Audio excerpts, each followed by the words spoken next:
Hi guys, నేను నమస్కారం guys. ఇప్పుడు ఒక అంశం గురించి ఇక్కడ చెప్పుకుందాం. అంశం ఏమిటంటే ఎవ్రీ ఇండివిజువాలిటీ, ప్రతి ఒక్క వ్యక్తిగతం కూడా జీవనపు ప్రాథమిక అంశాలను చేసుకోగలిగేటటువంటి సమర్థతను కలిగి ఉండాలి. ఇది సలహా కాదు, సూచన మాత్రమే.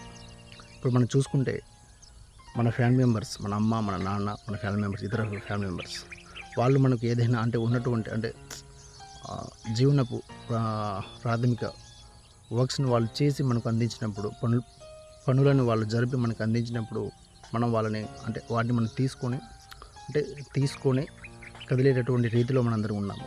వాళ్ళు మనకు అందించినప్పుడు, మన ఫ్యామిలీ మెంబర్స్, అమ్మ, నాన్న, ఇంకా వేరే వాళ్ళు, ఇంకా బ్రదర్స్ అవ్వచ్చు, వాళ్ళు మనకు అందించినప్పుడు, వాళ్ళు పనులను చేసి మనకు అందించినప్పుడు తీసుకుందాం, అది రెస్పెక్ట్ చేద్దాం. ఒకవేళ అలా జరగని వేలో, అప్పుడు మన పనులను మనం చేసుకోగలిగేటటువంటి సమర్థతను కలిగి ఉండాలి.